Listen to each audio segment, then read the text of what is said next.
बिस्मिल्लाहिर्रहमानिर्रहीम। अस्सलामु अलैकुम वरहमतुल्लाहि वबरकातुहू। जज़ल्लाहु अन्ना सय्यदना मुहम्मदन मा हुवा अहलुहू।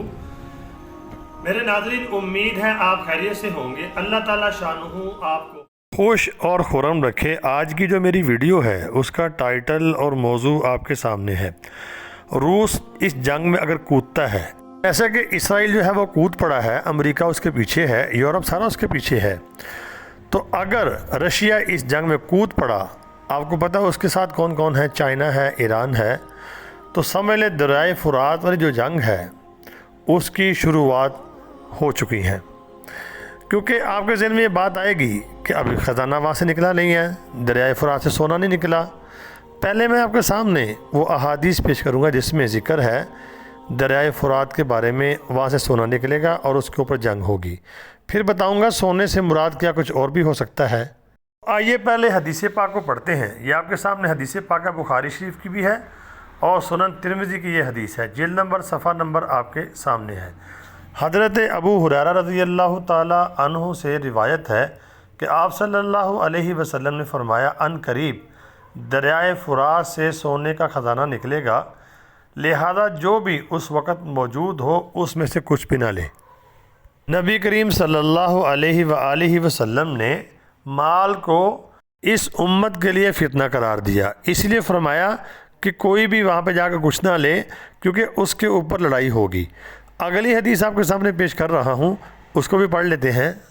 हज़रत अबू हुरैरा रज़ियल्लाहु ताला अन्हु से रिवायत है कि आप सल्लल्लाहु अलैहि वसल्लम ने फरमाया, क़यामत उस वक़्त तक नहीं आएगी जब तक कि फुरात से सोने का पहाड़ ना निकले। लोग उस पर जंग करेंगे तो हर 100 में से 99 यानी कि 99 जो लोग हैं वो मारे जाएंगे। तो हर एक बचने वाला यही कहेगा, यही समझेगा कि शायद मैं ही बचा हूँ। मतलब जो भी बचेगा वो ये समझेगा कि बाकी सारे मारे गए हैं, मैं ही बचा हूँ। तो ऐसे यानी कि इसको हासिल करते हुए, यानी कि अगर 100 लोग, एक मिसाल देता हूँ, 100 लोग अगर उस जंग में शामिल हुए हैं तो 99 जो लोग हैं वो मारे जाएंगे, एक सिर्फ बंदा बचेगा। अगर 100 करोड़ लोग हैं तो देख ले कितने बनते हैं। तो ये क्यों होगा? हवस और लालच और यानी कि मालो दौलत को हासिल करने के लिए। तो ये फ़ायदा जो लिखा हुआ है इसके आखिर में देखें, इससे मुराद क्या सोने का पहाड़ ही है या कुछ और भी हो सकता है। जैसा कि कुछ लोगों का मानना है और कहना है, वो कहते हैं कि जो सोने का पहाड़ का ज़िक्र या सोने के ख़जाने का ज़िक्र है उससे मुराद पेट्रोल है। अगर पेट्रोल मुराद ले लिया जाए तो समझ लें इसके ऊपर अब जंग भड़केगी, क्योंकि अब इसराइल की यहाँ पे एंट्री हो गई है, पीछे अमेरिका है, यूरोप है, और रशिया की, चाइना की, ईरान की और दीगर दूसरे उनके इत्तेहादी हैं, उनकी छुट्टी हो गई है। तो आपको पता है वो भी अपना हिस्सा लेके जा रहे थे पेट्रोल का, यानी कि सारे लेके जा रहे थे। अब रशिया की वहाँ छुट्टी हुई है। अगर रशिया वहाँ पे आता है दोबारा, यानी कि बदला लेने के लिए, तो आपको पता है फिर कितनी बड़ी यहाँ पे जंग हो सकती है। वो होगी किस बुनियाद के ऊपर? वो इसी बुनियाद पे होगी, इसराइल को चाहिए ज़मीन का टुकड़ा और रशिया को चाहिए वहाँ पर अड्डे, वो भी ज़मीन का टुकड़ा, और पेट्रोल भी चाहिए। तुर्की को भी पेट्रोल चाहिए, तो यूरोप सारा उनको भी पेट्रोल चाहिए।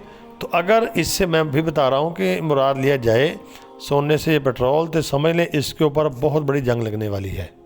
और जो हदीसों में आता है कि यहाँ से सोने का ख़जाना निकलेगा, तो अगर पेट्रोल है समझ लें फिर ये जंग वही है और ये अब बढ़ने जा रही है, और ये इतनी बढ़ेगी अगर ये वही जंग है मुमकिन तौर पर, तो समझ लें फिर 99% लोग जो हैं वो मारे जाएंगे। तो अल्लाह ताला से दुआ करें, अल्लाह रब्बुल आलमीन उम्मत मुस्लिमा को एक कर दे और हमारे ईमानों की हिफाजत फरमाए। अपने ईमानों की फ़िक्र करें, वक़्त कम है। ये बड़ी जंग जो है, चाहे वो दरियाए फुरात वाली है या वर्ल्ड वार है, हमारे सरों के ऊपर खड़ी है। आप देख लीजिए कैसे बढ़ती चली जा रही, पूरी दुनिया के हालात देखें आप, इकॉनमी जो है वो भी बैठती चली जा रही है।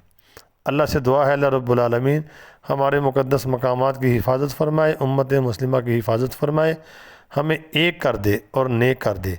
अस्सलामु अलैकुम व रहमतुल्लाह।